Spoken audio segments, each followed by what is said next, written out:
जो अनुवांशिक डिजीज होती हैं उसके बारे में हम देखेंगे। तो आपके सामने आपको छः डिजीज दिख रही हैं अनुवांशिक। तो इसमें सबसे पहले है डाउन सिंड्रोम, फिर एडवर्ड सिंड्रोम, फिर टर्नर सिंड्रोम, फिर क्लाइनफेक्टर सिंड्रोम, फिर वर्णदत्ता व हीमोफीलिया। आपको मैं बताऊंगा कि ये 6 के 6 सिंड्रोम आप अगर याद करना चाहोगे, 4 सिंड्रोम और 2 ये अनुवांशिक डिजीज़, तो आपको है ना काफ़ी जो टफ लगेगा कि इन्हें कैसे याद करेंगे। और बाकी सब बीमारियां जैसे वायरस से जनित हैं, जो कि जीवाणु से जनित है, वो तो आप सब याद कर लेते हो, लेकिन इसके अंदर थोड़ी आपको घबराहट होती है। तो इन्हें कैसे याद करें? ये दोस्तों आपको इनको याद करना उनसे भी आसान है। अगर ये वीडियो देखने के बाद आपको याद ना हो तो हमारी गारंटी है आप इस वीडियो को पूरा देखिए और आपको एक भी कन्फ्यूज़न नहीं बचेगा। इसके बाद आपको दोबारा पढ़ने की ज़रूरत नहीं है, और दोबारा गारंटी है दोबारा पढ़ने की ज़रूरत नहीं है। एक ही वीडियो में आपको पूरा याद होगा। बस आप क्या है, जो मैं जितना बताऊं उतना बस ध्यान से देखिए। उसके बाद में आपको 6 के 6 1 मिनट में याद हो जाएंगे, और गारंटी है इसी वीडियो में याद करके हम दिखाएंगे आपको। इस वीडियो के बाद हम आपसे पूछेंगे तो आप हर का एक उत्तर दोगे। तो आपको बस कुछ बेसिक जानकारी होनी चाहिए। जैसे मानव के शरीर में जो गुणसूत्र होते हैं वो कितने होते हैं? 46 गुणसूत्र। और गुणसूत्र हमेशा किस में पाए जाते हैं? जोड़ी में। तो 46 की आधा कितना हो गया? 23 जोड़ी गुणसूत्र किस में पाए जाते हैं? मानव में। और जो लिंग का निर्धारण करते हैं वो गुणसूत्र और जीन ही करते हैं। तो इनकी गड़बड़ी के कारण ही ये बीमारियां पैदा होती हैं। तो सबसे पहले हम गुणसूत्र को समझते हैं, उसके बाद आपको सब आसानी से अपने आप ही समझ में आ जाएगा। अगर मनुष्य के शरीर में 46 गुणसूत्र तो हैं तो वो सामान्य है। अगर उसके अंदर 45 गुणसूत्र हो गए, 47 हो गए, 48 हो गए, या इन 46 से कुछ भी हो गया कम या ज़्यादा, तो वो पुरुष हमेशा असामान्य होगा और उसके अंदर विकृति होगी जो अनुवांशिक डिजीज का नाम ले लेती है, जो सिंड्रोम के रूप में जानी जाती है। तो इस जो 46 गुणसूत्र होते हैं उसके अंदर आपको देखना है कि 44 जो गुणसूत्र होते हैं दोस्तों वो अलैंगिक होते हैं। अलैंगिक का मतलब आपको पता है दोस्तों, जो लिंग का निर्धारण नहीं करते, या एसेक्सुअल, एसेक्सुअल भी कह सकते हो आप इसे। एसेक्सुअल मतलब एसेक्सुअल, या फिर ऑटोसोम। आपको पता है ऑटोसोम, ऑटोसोम ये अलैंगिक होते हैं ये दोस्त। और ये दैहिक गुणसूत्र भी कहा जा सकता है इन्हें, दैहिक। तो 44 जो गुणसूत्र होते हैं वो दोस्तों अलैंगिक, एसेक्सुअल, ऑटोसोम या दैहिक। जो स्त्री और पुरुष, जो स्त्री होती है और जो पुरुष होता है,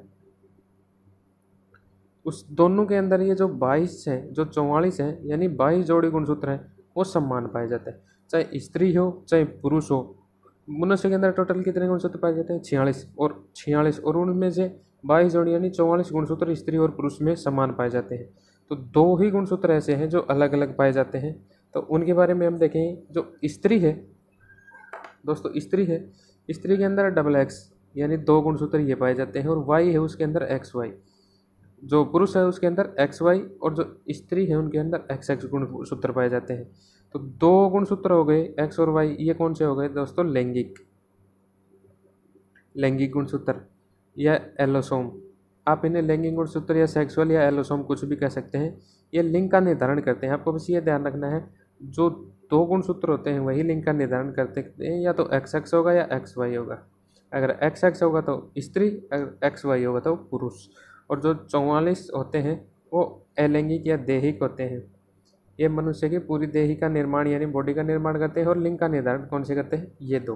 बस आपको इतनी सी बात समझनी है। अब ये जो सिंड्रोम है ये आपको आसानी से समझ में आ जाएंगे। कुछ नहीं है सिंड्रोम में, बस आपको एक तो ये याद रखना है कि हमेशा जोड़ी में गिने जाते हैं। आप इन्हें 46 कह सकते हैं, लेकिन इसे 23 जोड़ी बोलेंगे तो ज़्यादा अच्छा होगा। ये हमेशा जोड़ी में पाए जाते हैं। अगर जोड़ी में नहीं होंगे तो वो सिंड्रोम होगा विकृति के कारण उत्पन्न, और वही सिंड्रोम अब हम आपको याद करना बताएंगे। तो सबसे पहले आपके सामने एक सिंड्रोम का नाम है जिसका नाम है मंगोलिज्म सिंड्रोम। तो मंगोलिज्म सिंड्रोम है, इसका मंगोलिज्म नाम इसलिए पड़ा कि सबसे पहले जो मंगोल के बच्चों में ये देखा गया था, और वो देखा गया था लैंगडन डाउन के द्वारा। मतलब लैंगडन डाउन है, उनके द्वारा देखा गया था सबसे पहले 1866 ईस्वी में मंगोल के बच्चों में। और हर 600 बच्चों में से एक बच्चे के अंदर ये पाया गया था। जो कि लैंगडन डाउन ने देखा था। अब हम देखते हैं कि डाउन सिंड्रोम होता क्या है। तो डाउन सिंड्रोम क्या होता है दोस्तों, उसके लिए आपको थोड़ा सा समझना पड़ेगा, 1 मिनट लगेगी, उसके बाद आपको कोई दिक्कत नहीं होगी। जैसे मानव है, उसके अंदर 23 जोड़ी गुणसूत्र पाए जाते हैं। 1 जोड़ी, 2 जोड़ी, 3, 4, 5, 6, 7, 8, 9, 10, ऐसे ही 11, 12, 13 और ये 20 और ये 21, 22 और ये 23। अब इसके अंदर क्या होता है दोस्तों, जो 21वां जोड़ी है, आप देखेंगे ये 21वां जोड़ी गुणसूत्र है। तो इसके अंदर क्या होता है कि एक गुणसूत्र अतिरिक्त आके जुड़ जाता है। ये 3 है यहाँ पर, ये एक और अतिरिक्त आकर जुड़ गया, ये 2 है, ये तीसरा यहाँ पर अतिरिक्त आके जुड़ गया। और ये 21वीं जोड़ी के अंदर एक गुणसूत्र अधिक आ गया। तो अब ये कितने थे, पहले 46 थे, अब ये 47 हो गए। और जो एक 21वीं पेयर के अंदर एक गुणसूत्र की अधिकता ही डाउन सिंड्रोम कहलाती है।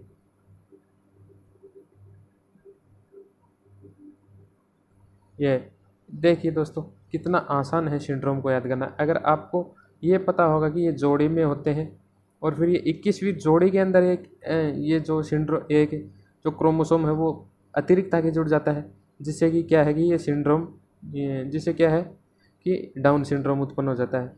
अब कुछ लक्षण है इसके, मतलब इससे होता क्या है। इससे जो बच्चा उत्पन्न होता है वो असामान्य होता है। उस बच्चे के अंदर क्या होता है कि गर्दन है वो चौड़ी होती है,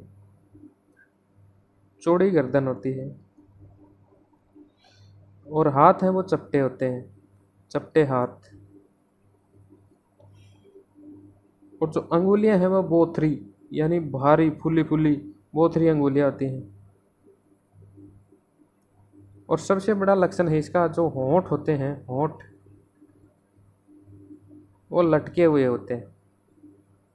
और ये अल्प विकसित यानी मंद बुद्धि के होते हैं, मंद बुद्धि वाले बच्चे उत्पन्न होते हैं। तो ये सब लक्षण होते हैं दोस्तों डाउन सिंड्रोम के। और ये लगभग होता कब है दोस्तों, ये जब 40 वर्ष से अधिक उम्र की कोई महिला है वो अगर माँ बनती है तो उसके अंदर ये सबसे ज़्यादा लक्षण देखे जाते हैं। इसके अंदर क्या होता है, जब अर्धसूत्री विभाजन होता है तो उसके अंदर एक क्रोमोसोम, अंडाणु में एक क्रोमोसोम अतिरिक्त आ जाता है, क्रोमोसोम अतिरिक्त आ जाता है, जिससे कि इसमें 23 की जगह 24 क्रोमोसोम आ जाते हैं, जिससे एक क्रोमोसोम की अधिकता हो जाती है। इसे डाउन सिंड्रोम कहते हैं। दोस्तों आपको समझ में आया होगा पक्का, आपने ध्यान से देखा तो डाउन सिंड्रोम खत्म हो गया। और ये उसके लक्षण है, किसके कारण होता है, कैसे होता है, ये डाउन सिंड्रोम है। अब तो बिल्कुल ही आसान है समझना।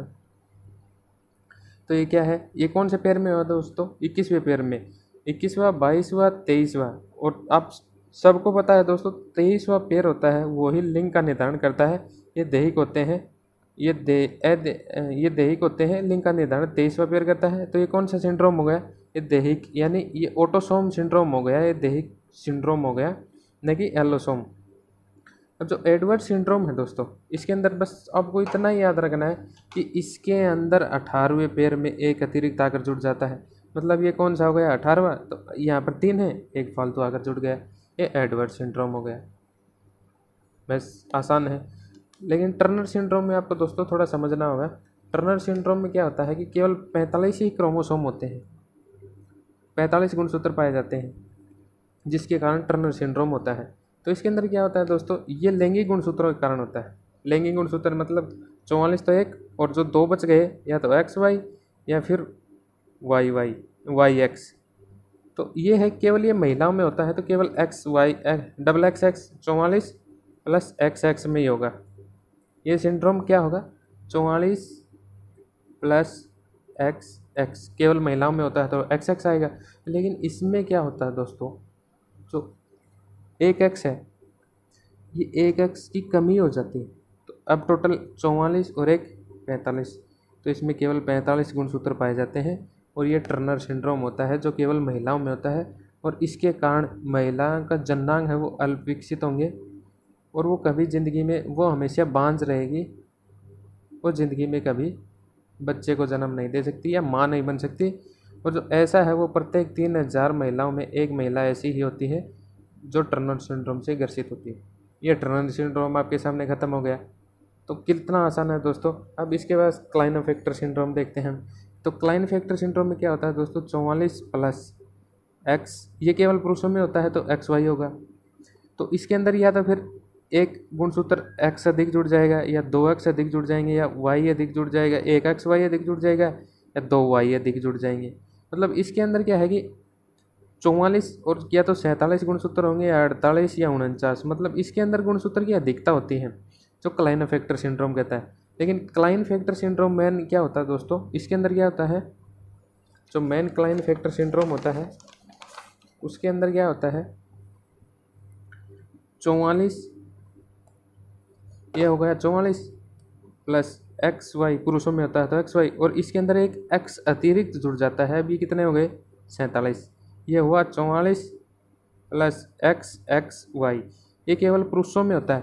तो अब क्या है कि इसमें देखिएगा, पुरुष के अंदर एक X अधिक आ गया, मतलब लेडीज़ के लक्षण अधिक आ गए।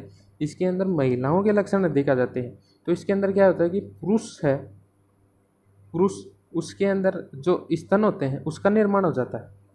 मतलब छाती के ऊपर जो चेस्ट होती है उसके अंदर स्तन का निर्माण हो जाता है, जो उभरे हुए आकार में महिलाओं के जैसे स्तन आपको दिखाई देंगे। वो किसके कारण दिखाई देते हैं, इस क्लाइनेफेक्टर सिंड्रोम के कारण। या आप उन्हें अक्सर नाम दे देते हो, किन्नर, हिजड़ा, ये नाम भी आप इसे दे देते हो। तो ये कैसे बनता है, ये एक X की अधिकता के कारण ऐसा हो जाता है दोस्तों। तो ये भी कभी माँ नहीं बन सकते। इनके जो जनांग हैं वो अल्प विकसित होते हैं, इनके जनांग अल्प विकसित होते हैं, और इनकी बुद्धि भी अल्प विकसित होती है दोस्तों। तो एक क्लाइनेफेक्टर सिंड्रोम होता है। उसके बाद दोस्तों आपके सामने क्या है, वर्णदत्ता।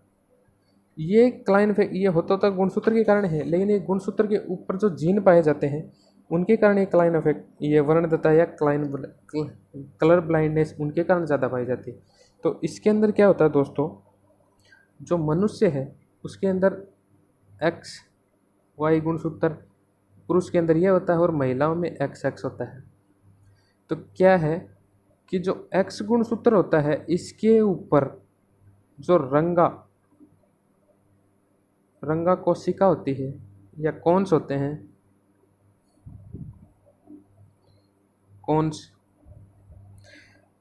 कोन्स ये जो बनाए ये जो जिससे बनते हैं वो जीन पाए जाते हैं। एक्स क्रोमोसोम होता है, यानी X गुणसूत्र होता है, उसके ऊपर एक जीन होता है जो रंगा कोशिकाओं निर्माण करता है। और जो ये रंगा कोशिकाएं हैं, ये जीन ये रेटिना में रंग विभेदन करने वाली कोशिकाओं के बनने पर नियंत्रण करती हैं। मतलब जो ये रंगा कोशिका होती है जो एक्स क्रोमोसोम के ऊपर पाई जाती है, ये जो रेटिना के ऊपर जो रंग विभेदन वाली जो कोशिकाओं निर्माण होती हैं उसके ऊपर नियंत्रण करते हैं। मतलब एक्स क्रोमोसोम है उसके ऊपर जो जीन पाया जाता है, जो रंगा कोशिका कौन जीन पाए जाते हैं, ये जीन ही रंग विभेदन वाली कोशिकाओं का ऊपर नियंत्रण करती है, रंग विभेदन वाली कोशिकाओं को बनाती हैं, जो रेटिना के अंदर हमें रंग विभेदन के बारे में बताती है। वैसे तो रंग विभेदन कई तरीके का होता है, लेकिन मेन तक कलर ब्लाइंड होता है वो लाल व हरे रंग का कलर ब्लाइंडनेस देखा गया है हमारे अंदर। ज़्यादातर यही देखा जाता है, लाल व हरे रंग में विभेदन वो नहीं कर पाते, क्योंकि उसके अंदर जो एक्स गुणसूत्र होता है उसके ऊपर जो रंगा कोशिकाएँ होती हैं, रंगा कोशिकाएँ बनाने वाले जीन होते हैं वो नहीं पाए जाते हैं। तो रंग विभेदन करने, जो रेटिना में रंग विभेदन करने की क्षमता है वो ख़त्म हो जाती है। इसी के कारण हमें वर्णदत्ता रोग होता है। और ये तभी जेनेटिक्स बीमारी क्यों है, क्योंकि एक्स के ऊपर ये क्रोमोसोम पाया जाता है। तो ये आपको ये भी पता होना चाहिए, पुरुष में एक X एक Y होता है और महिलाओं में दोनों X होते हैं। तो इससे सबसे ज़्यादा प्रभावी कौन होगा, तो इससे आपको सामने ही बताया है, अगर इससे सबसे ज़्यादा प्रभावी पुरुष होगा, क्योंकि अगर इसके अंदर ही ये जीन नहीं पाए गए, अप्रभावी पाए गए, ये जीन नहीं पाए गए तो अप्रभावी, तो पुरुषों में तो केवल एक X होता है, तो इसके अंदर तो कलर विभेदन करने की क्षमता नहीं बचेगी। लेकिन महिलाओं में अगर एक के अंदर पाया गया तो दूसरा तो सही है, तो इसके अंदर ये क्षमता मिलेगी। हाँ, अगर ऐसी सिचुएशन हो जाए कि दोनों ही दोनों ही एक्स है, इसके अंदर ये रंगा कोशिकाएं बनाने वाला जो जीन है वो न पाया जाए तो ऐसा हो सकता है। तो अब आपको पता लग गया होगा कि केवल ये पुरुषों में क्यों होता है और स्त्री इसकी वाहक क्यों होती है। पुरुषों में इसलिए होता है कि ये एक एक्स है और उसके ऊपर अगर ये जीन अप्रभावी पाया गया तो पुरुष से तो रंग विभेदन की क्षमता नहीं रहेगी, जबकि महिलाओं में अगर ऐसा पाया गया तो एक एक्स और है तो रंग विभेदन की क्षमता है। तो इसलिए ये तो केवल वाहक हो गई, इससे उत्पन्न होने वाली संतान में मिलेगी, लेकिन पुरुष इससे ग्रसित होगा क्योंकि उसके अंदर तो ये नहीं पाया जाएगा। तो यही पूरा सिस्टम है जो वर्णदत्ता का है। और जैसे आपको पूछ ले, इसमें क्वेश्चन कैसे पूछे जाते हैं, इसमें क्वेश्चन ये पूछे जाते हैं अगर स्त्री सामान्य है और पुरुष है वो कलर ब्लाइंडनेस है, मतलब रोगग्रस्त है, तो क्या है जो महिला है उसमें 2 एक्स पाए जाएंगे जो सामान्य है, लेकिन पुरुष में एक्स और वाई पाया जाएगा। जो ये एक्स है ये अप्रभावी है, मतलब इसके ऊपर रंगा कोशिका बनाने वाले जीन नहीं पाए जाएंगे, तो रेटिना के अंदर उन कोशिकाओं का निर्माण नहीं होगा। तो अब अगर इनसे संतान उत्पन्न होती है, अगर इनसे लड़का उत्पन्न होगा तो एक एक्स इधर से आएगा और एक वाई इधर से आएगा, तो क्या होगा एक्स वाई, ये सामान्य है तो इसमें ये लड़का क्या होगा, ये लड़का भी सामान्य होगा। लेकिन अगर लड़की पैदा हुई तो एक एक्स इधर से आएगा और एक एक्स इधर से आया, तो 2 एक्स डबल एक्स हुआ, तो इसमें लड़की है वो रोगग्रस्त होगी, लेकिन इसमें एक ही जो एक्स है उसके ऊपर ये अप्रभाविता का नियम पाया जाएगा, इसलिए ये रोग वाहक होगी। रोगग्रस्त नहीं होगी दोस्तों, ये रोग की वाहक होगी, क्योंकि इसके एक एक्स के ऊपर रंगा कोशिका पाई जाएंगी जिसे रंग विभेदन कर सकती। लेकिन अगर अब इस लड़की से संतान उत्पन्न होगी, इस लड़की से, तो क्या होगा, यहाँ से अगर एक्स आया, यहाँ से एक्स आया, तो अगर लड़की होगी तो वो वाहक होगी फिर से, क्योंकि यहाँ पर भी रंगा कोशिका पाई जाती है। और अगर लड़का होगा एक्स वाई, तो एक एक्स यहाँ से लिया, एक एक्स वहाँ से लिया, तो ये क्या है कि लड़का के अंदर वो वर्णदत्ता का रोग पाया जा सकता है, क्योंकि यहाँ से एक्स आया है वो, लेकिन एक एक्स सामान्य है तो, और एक एक्स असामान्य है, तो या तो 50% चांस होता है कि 50% जो उसकी संतान होगी वो वर्णदत्ता से ग्रसित होगी, और 50% जो लड़की है वो वर्णदत्ता की वाहक होगी। ये आपको समझ में आ गया। लेकिन अगर जो स्त्री है वो इस रोग की वाहक है और उनके दोनों क्रोमोसोम वाहक हैं, दोनों क्रोमोसोम के ऊपर अप्रभावी का नियम है, मतलब एक्स रंगा कोशिकाएं नहीं पाई जाएंगी, तो जो भी संतान उत्पन्न होगी इनसे, चाहे कोई भी संतान उत्पन्न हो, एक्स वाई और एक्स एक्स, वो सब, ये जो एक्स एक्स होगा दोनों है तो ये भी ग्रसित होंगे, रोग से ग्रस्त होंगे, और एक्स वाई भी ग्रस्त होंगे, क्योंकि इसके दोनों क्रोमोसोम के ऊपर अप्रभाविता का नियम है। तो कितना आसान है दोस्तों समझना कि हीमोफीलिया क्या है। तो हीमोफीलिया एक रानी विक्टोरिया है जो ब्रिटेन की महारानी है, इसीलिए इसे रॉयल डिजीज भी कहा जाता है। उसके था तो उसके आने वाले जितनी भी संतान है उसके अंदर ये था, तो उनको टिक्का लगता था जिससे रक्त का स्राव रुक सके। तो हीमोफीलिया में दोस्तों पहले मैं बता देता हूँ कि होता क्या है, अगर 5 से 7 मिनट तक रक्त का थक्का न जमे तो उसे समझ लेना कि हीमोफीलिया है। हीमोफीलिया में क्या है, रक्त का थक्का नहीं जम, ये सॉरी दोस्तों, हीमोफीलिया के ऊपर आ गया मैं। हीमोफीलिया अभी हम नहीं पढ़ा रहे, हम तो ये पढ़ रहे थे कि ये जो वर्णदत्ता है, सॉरी, तो वर्णदत्ता में क्या होता है, ये इससे रोग से ग्रस्त होता है। तो वर्णदत्ता हमारा पूरा हुआ, आपको आसानी से समझ में आया होगा। नेक्स्ट पार्ट है हमारा हीमोफीलिया। हीमोफीलिया के अंदर क्या होता है दोस्तों, हीमोफीलिया में सामान्य होता है, तो वो सामान्यतः क्या होता है हीमोफीलिया के अंदर, सेम इसके अंदर है कि 5 से 7 मिनट तक अगर खून का थक्का ना जमे तो समझ लेना हीमोफीलिया है। इसमें रक्त का थक्का जमाने वाले कारक नहीं होते। ये जैसे ब्रिटेन की महारानी थी विक्टोरिया, वो इसकी रोग वाहक थी। उसके तो ये था ही, लेकिन वो रोग वाहक थी। उससे जो संतान उत्पन्न हुई उसके सबके अंदर ये पाया गया था, और उनकी संतान के अंदर पाया गया। तो उनके जो हीमोफीलिया है, जो इसमें रक्त का स्कंदन नहीं होता है, थक्का नहीं जमता, तो उनको ऐसे इंजेक्शन लगाए उनकी संतान को ऐसे इंजेक्शन लगाए जाते थे जिससे रक्त का थक्का बन जाए। ऐसे कारकों के इंजेक्शन लगाए जाते थे जिससे रक्त का थक्का बने। ये भी एक्स गुणसूत्र के कारण ही होता है दोस्तों। एक्स क्रोमोसोम, ये जो हीमोफीलिया है ये भी एक्स वाई और एक्स वाई, एक्स एक्स और एक्स वाई, ये भी एक्स के ऊपर ही जो जीन पाया जाता है उसके अंदर अप्रभाविता हुई